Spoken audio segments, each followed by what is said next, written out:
MUHAS, and we are actually going to focus on the lessons learned. Both of us are from the School of Public Health at MUHAS. Now, this is the plan for our presentation. Now, the introduction.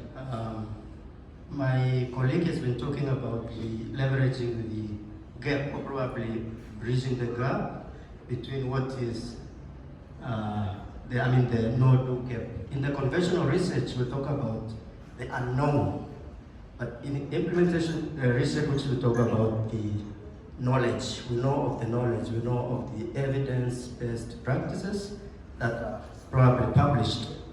Now, the aim of introducing the MPH-IS program was to sort of look at the interventions which are there and try to see how we can leverage them into daily routine. The second thing, we looked at insufficient human resources in Tanzania and beyond, and we wanted to contribute into persons in healthcare and elsewhere to translate the evidence-based practices into routine. And the third one, but not the least, we needed to look at the building capacity, particularly local capacity in implementation science. Now, before we talked about introduction of the development of the program, we did a needs assessment and market analysis, and we had three specific issues. One, the aim of the program, but also the method and the results. So on the aim, we wanted to talk about to identify actually the competency gaps which are there in the health sector, but also we wanted to determine the skills gap. Yeah?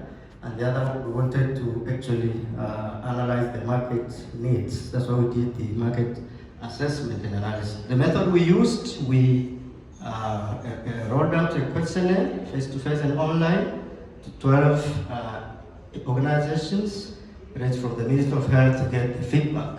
Not where the results. There are actually two main things.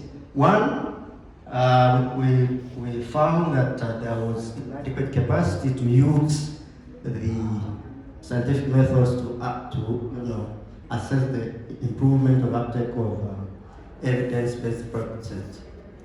That was one. Second one, we saw that organizations are not ready to sort of demand. My colleague has talked about why would individuals prefer not to use certain evidence they know because of the challenges probably they're facing.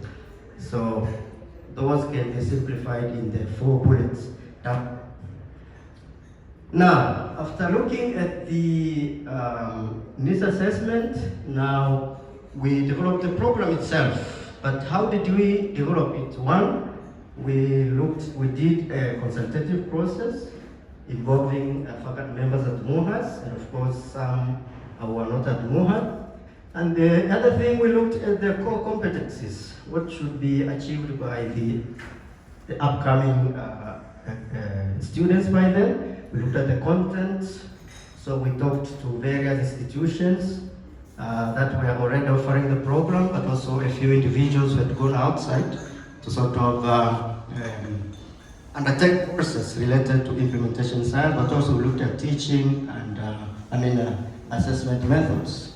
So we came up with the first draft, and that one was circulated to the stakeholders, and implementation research stakeholders are very important. So here we have the Ministry of Health in Tanzania, MUHAS itself, or MUHAS faculty, non-government organizations for their inputs. So after that, we developed the curriculum. The curriculum was discussed from the Lesbonis unit, that the department went further to school or school or faculty or college at this time, and then it went to the Senate high-level meeting for approvals and discussion. And then after that, it was submitted to TCU, that is a Tanzanian custodian for higher learning institution for accreditation, and in 2020 it was approved. So after the approvals, we had the program now at glance. So it is a 2-year program, and it has 4 semesters, and this is a full-time program. we have coursework, we have field attachment, and the final thing is dissertation. Now, what was the enrollment? In the first cohort, we are lucky to have some of the individuals. We have Kaya and Notikela. You can note them in the picture. They're here with us. Can you wave? So these were the students in the first cohort who graduated in 2020. I mean, they were enrolled in. And then we had the second cohort. I mean, the first cohort had 9 students, and the second one had 6. The third one 7, and we're talking about 5 now in 2023. Now, what was the goal of the program? As I said earlier, we wanted to build capacity for managers and skilled researchers to sort of implement impact evaluation and also do some sort of health systems research by focusing on certain issues, HIV, nutrition, TB, mental health, among other fields. There are much more people can do in implementation research just apart from the ones that I've mentioned. And all those have importance in Tanzania. So what were the program objectives? We have 2 groups of objectives. One is knowledge and the other is skills. So knowledge, one was to sort of come up with the ability to distinguish approaches and strategies used to implement evidence-based interventions. The second one was to be able to, I mean for the graduates now, to be able to analyze contextual factors. Context is very important because these interventions are designed elsewhere, probably in the US, in high-income countries. So we need to sort of look at contextual factors to see how best we can sort of apply them into our routine practice. The other thing we looked at was to sort of appraise, to build capacity, knowledge on appraising the strategies. One of them being program integration of the evidence-based interventions. Why we talk about program integration, we have issues like stigma, for instance, in HIV. So if you have integration, for instance, TB and HIV, you can capture some of the individuals who might suffer from stigma. And many other program integration examples, including RCH and HIV.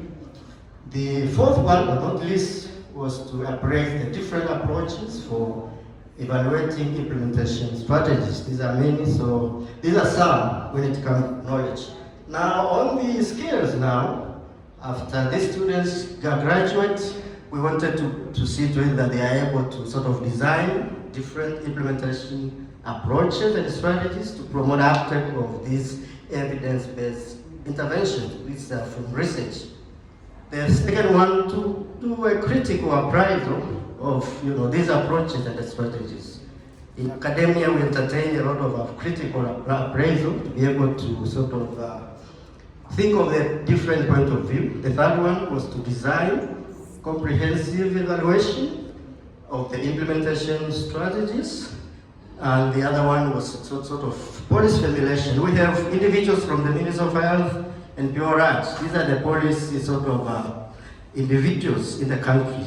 They're also responsible to talk about guidelines. So we need to see to it that how best these people also can contribute in making it to use the evidence-based practices into daily routine.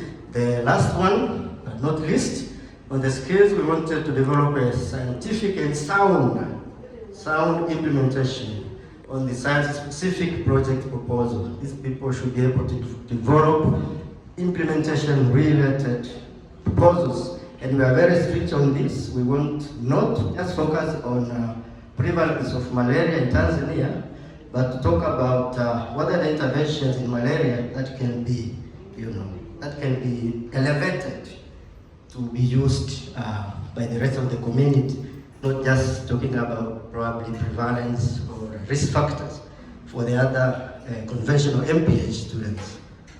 Now, what are the courses, apart from the normal foundation courses for public health, which are known, we are focusing much more on, they have an additional advantage of the higher specific courses, one of them being principles of implementation science, where myself I do teach with my colleague, Dr. Furaha, somewhere at the end. But also we have advanced implementation science, implementation, quantitative methods, qualitative, economic evaluation, principles of design and implementing evaluation, and the last one is knowledge translation. And this is key because we want to see the kind of knowledge they get, not just from teaching, but from research, but also from systematic reviews embedded in the principles of implementation, so they can use it to sort of advise. If they work with government, if they work with NGOs, or they do daily practice, they should be able to translate the knowledge into use. Now, after coursework, they go for 14 weeks field attachment. So I work with the areas. We send our students in NIMRI, National Institute of Medical Research, MDH, APH, AMREF, Deloitte, and the like. But also, right now we are focusing on Tanzania Red Cross Society. And so we are very lucky that we have empowered, that we have more collaborators or more field attachments at our hand. What is the criteria we use to select these sites? One is the willingness of the site to host the training students. The second one, supervision. We have supervision from MUHA's side and from the institution side, so we always have two supervisors to guide the students to sort of use what they find in the field to apply them. And of course, this helps them to develop better dissertations at the end of their studies. And the other one is implementing interventions or strategies. It's very important that some of these, particularly MDH, APH, and the rest, they must be advancing certain health-related interventions or programs. So we want to see to it that the students can grasp what is going on, but also apply what they learned in class, but also learn more from these people who are actually implementing these strategies. Now, what are the challenges do we face? One of them is very common, and that is insufficient number of faculty at MUHAS. Of course, these days we try as much as possible to come up with these individuals working in other institutions. I'll tell you about the name later, but again, we have limited funding. For instance, in the first cohort for Notikela and the like, we had partial funding from HIS project, which is funded by National Institutes of Health. The second cohort, the first and second, we had partial funding. The third one, no funding at all, but we are lucky that Empower is coming to sort of train 3 to 5 fully funded candidates at the moment. And the other challenge we are facing is all about inadequate awareness of career prospects. When these students, whether they are from work or they're from undergraduate education, they are not certain about the career prospects. So probably we are missing a number of these students because they are not sure. If I undertake MPHI's program at MUHAS or elsewhere, what are my career prospects? Yeah? What are the strength of the program? Is that we have opportunities for collaboration. We've seen people we are working with, and we are lucky that we have Hopkins, we have Red Cross, and many others on board coming.